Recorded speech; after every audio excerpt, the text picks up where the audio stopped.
Hello everybody, welcome in. It's Euro Truck Simulator 2. And we are on our next job.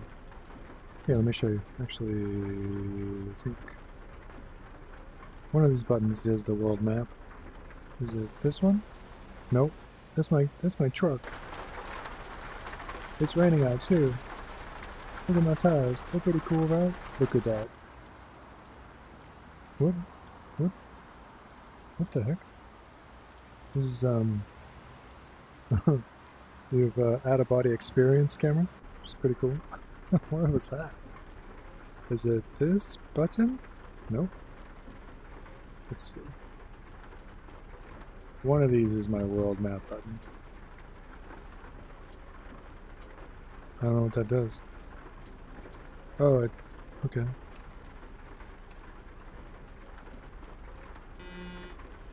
That's the horn. Let's see, this button.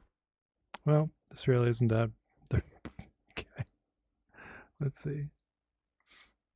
Navigation. World map. So we're going from. Oh, we can't see it yet. Wait, ignore me. Ignore me. That's my cool truck, isn't it cool? I don't know.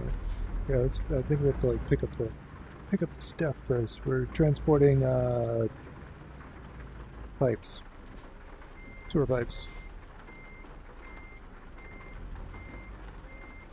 There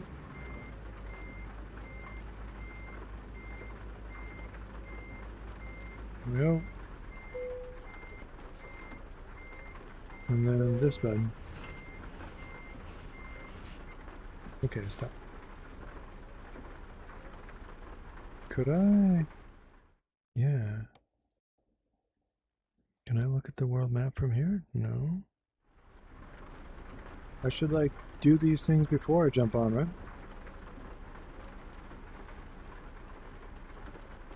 Maybe it's this button. Maybe it's this button. Nope. Maybe it's... That turns off that. That's that. This or this? Oh, that button. Okay, there we go. So, anyways, let me show you. So we're going from Banska, Bystrica to Ostrava. Yep, in another country. That's the path. That's the path. That's where we're going. Let's go. Enough of me talking about it. Let's spin our wheels and go.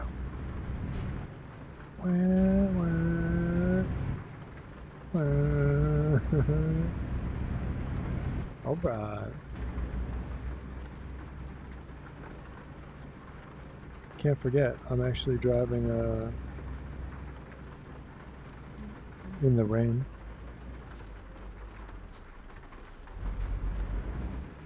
Beep beep. Watch out. Watch out.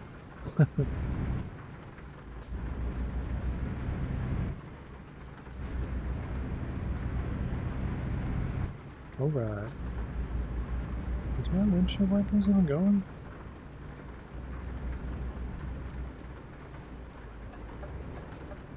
Watch out, traffic.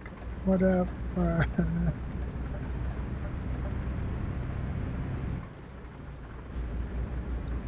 So anyways, what was the last conversation I finished off on? Last video? I think it was about military stuff, maybe? I mean, I am driving a truck, so that's something that I did in the military a lot. Oh yeah, there's some dude in my complex. He bought himself some classic, like 1990s, the 91 style Humvees from the army or wherever. He got like a regular Humvee looking style and also like a medic truck version of that. And before you might say, oh no, it's so-and-so trying to scope out your compound to go nab people and take them to Alligator Alcatraz. No, it's not. They're really old school Humvees and trucks that have no armor on them, including like I was inspecting the walking because I walk a lot around my complex for the fun of it. Just to like get outside and walk for a bit. But the Humvees, like all the back straps and all the seat belts have all been like gutted and removed and stuff. The actual bumpers that show what unit you're from, and they've all been like removed. So they're definitely used Humvees from the past, and I don't even think the military or that organization even uses those type of Humvees anymore. I think that they've all been replaced by those like armored, kind of like, they almost look like how do I say this? Kind of like tall SUVs and then the underneath has that wedge pattern, so that if a bomb goes off underneath it, the explosion is projected upwards instead of directly into the bottom of the vehicle. So yeah, but it's just one of those, you know, like, hey, I know how to drive those. You could probably help them out with some like tips and stuff, because with those style of like Humvees, they don't come with like car keys or anything. Anybody can just jump inside of it, and there is a turn knob that ignites the engine, and then if you know how to unlock the brakes, you're good to go. And it's just another like extra kind of like lever, and that's like, there you go. Anybody can take a military vehicle if that's still how things work.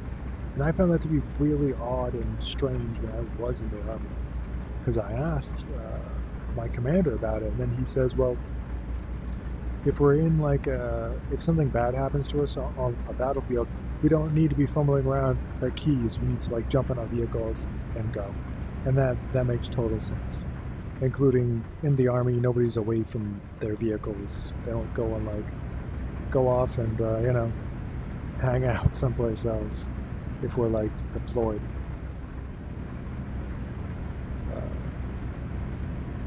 But we did have, because we were, you know, driving around within civilian places, we did use those kind of like what is it called? Kind of like a crowbar that you latch across the steering wheel so that you couldn't completely turn it. And we attached keys to that with like tent stakes so that you couldn't lose keys. But that was only for like garrison time. But I didn't look in those guys' Humvees to see if it was there or not. And I've noticed watching a lot of my videos, I say like a lot.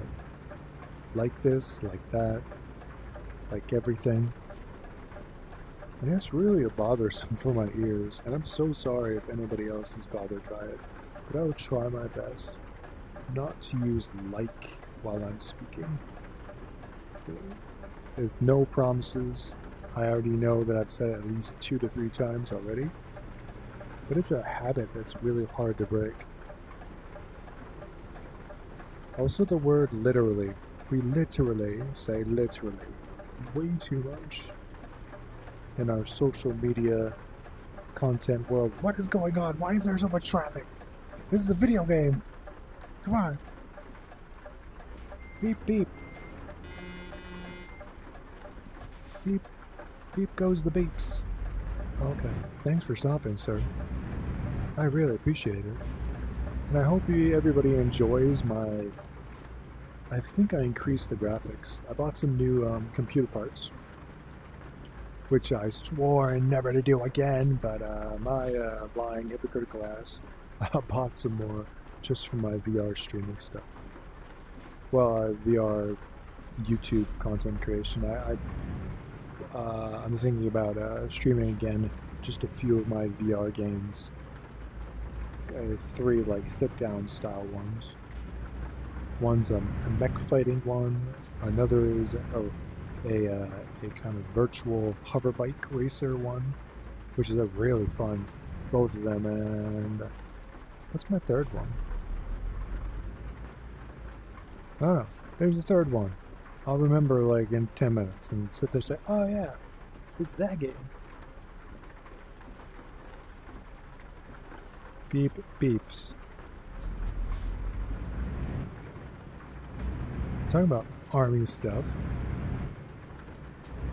I need to give a little bit of background to this, why I picked up myself a operator's American flag hat. The area that I live in is a boys' town, and I've mentioned that plenty of times. And if I dress a certain way, in kind of like a little bit adding like pops of color to my clothing, or go out wearing tank tops, like I really enjoy because it's a freaking desert and it's extremely hot, I get followed around. And it's not because someone wants to be my friend. And it's still one of the most strangest things because, well, I'm followed around by the same sex. And it's a really strange thing because I'm a 45-year-old man. And I've got 20-year-olds to like, I don't know, 80-year-old people following my ass around. And it's not paranoia because I've passed that moment in my life. Oh no, it's they make it apparent that they want to talk to me because they will stand next to me and just sit there and stare and smile and kind of nod and do little things until I stare at them back and go, what the fuck are you trying to do? Anyways, to combat that, I gotta dress and blend in with the rest of the other people, I guess, in around me. So, including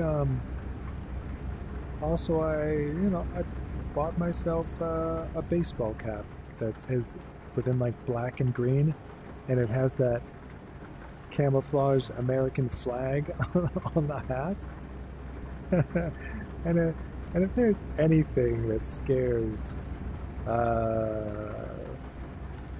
somebody away who you don't want them to be around you, you wear yourself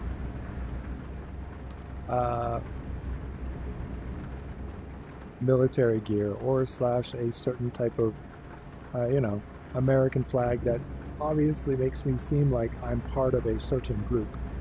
And it's already worked already. It's hilarious. It's so funny when I go out because I'll be in the grocery store doing things and this guy just walks up to me. I really like your pants. You're really... And then he stops mid-sentence as I turn to him. He looks at my cap and then he stops and says, you have a good day, and he leaves. I'm sitting there laughing like, yeah, it's working. Yes, that's right. Except for that one pretty woman who followed me around another store. I don't know. Maybe she maybe it's another signal to show like, oh, that dude's single and he's straight. Man, finally, let me follow him around. Like maybe I have a chance finally I can be with somebody who likes women. Oh my god.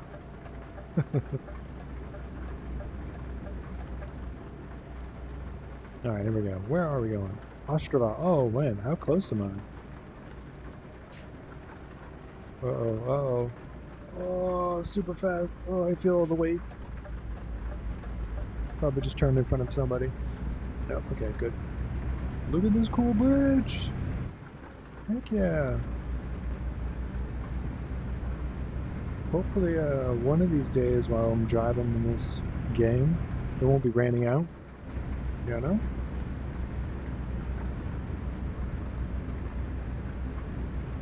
And let me be clear about my last conversation. I don't care if you're gay. I celebrate it. I'm just like, good man, you're being your authentic self. Keep going. Just, I'm not. Okay?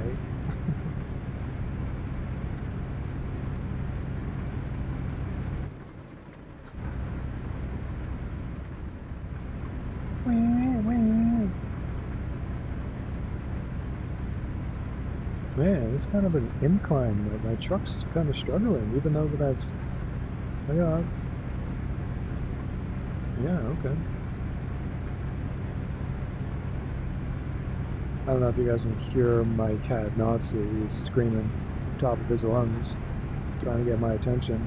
Natsu, I'm playing right now, man. Yeah. Driving off the side of the road too, I'm being crazy.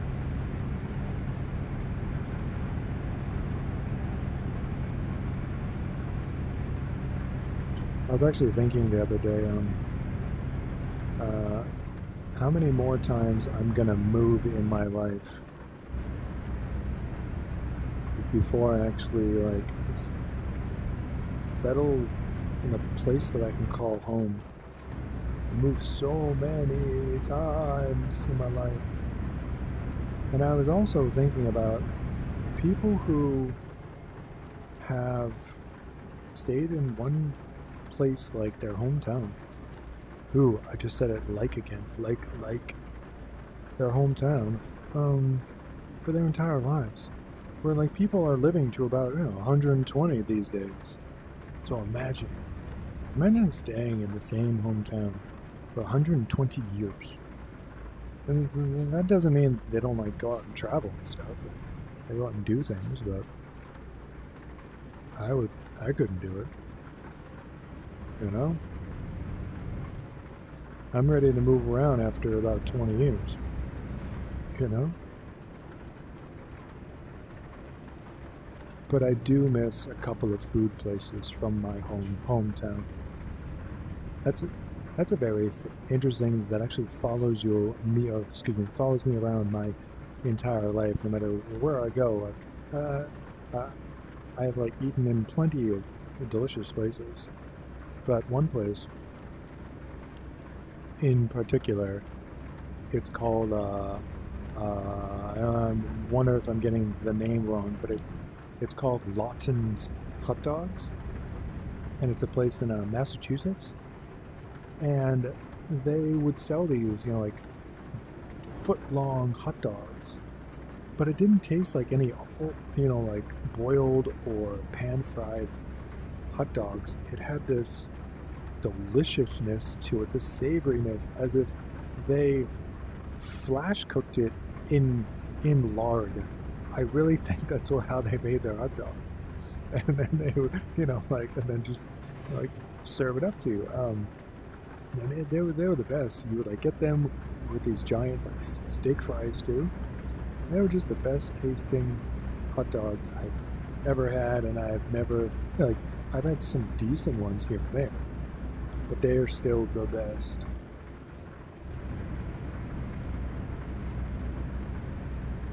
Another place back home, back in Hampton Beach, New Hampshire. That's actually where I'm originally from. They have this, it's called Tripoli's Pizza. And so, but what's so unique, actually the pizza is kind of like, It's this square style pizza that uses this kind of like cake dough that, mediocre sauce, that kind of crumbly style mozzarella cheese, like the mass produced crumbly kind. And that's pretty basic. But what was special about them is that they would find the best provolone cheese. It was this deli style, like sharp version of a provolone cheese, and take a slice and stick it right on top of that square pizza where the actual ground slice fit onto the... Am I going the right way? Oh my god, it's such a tight turn. Almost hit the guardrail. I'm okay. But that was the best pizza, just because of that provolone slice that they put off right on top, Yes, Natsu, we hear you. We're talking about food. I know, you're so excited. I just fed my cats too. Yes, Natsu, we're driving the trucks. Hey, wait, check that out. It's sunny out. Oh crap, That was weird. What was that? Did you hear that weird noise? That was weird. Whoops. Anyways, what was I about to talk about? Food places in my hometown. Now, we've all had subs, right?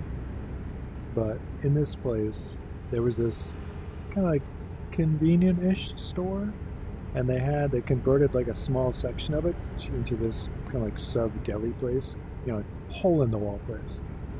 But they would only use sourdough sub rolls for their sandwiches, and there was just something magical about that, where I would get this, you know, like turkey and cheese kind of like sub with the sourdough bread, but it's just the way they toasted it, and also they would add this kind of like Italian seasoning to it, but they would just drench it in olive oil.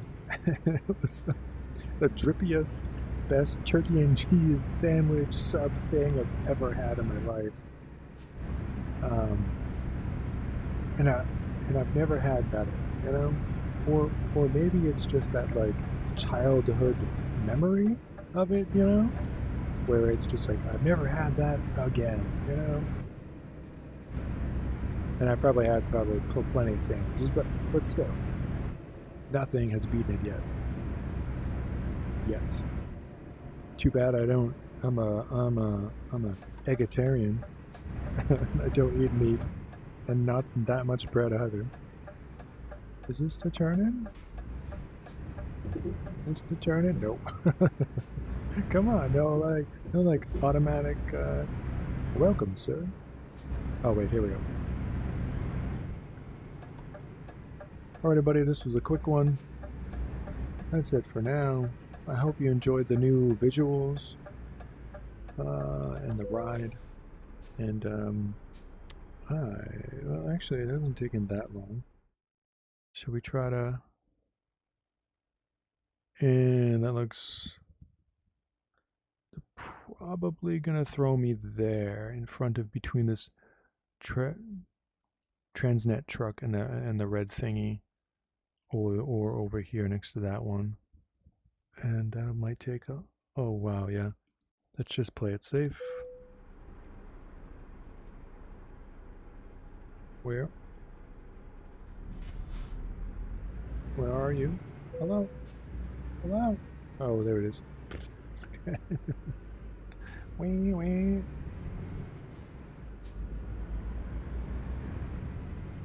And then I'll get I'll practice backing up so that yes, no? Wait, come on.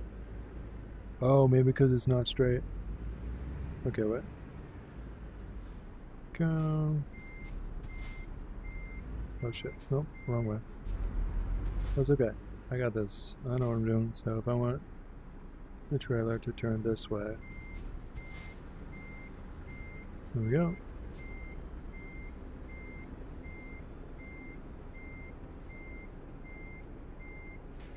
Dude.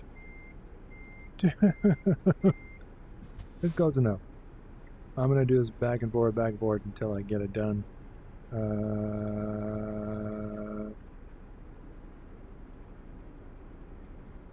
That's weird. I'm so close though.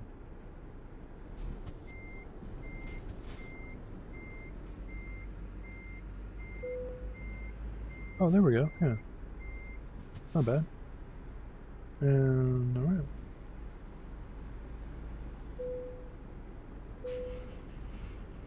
Decoupling.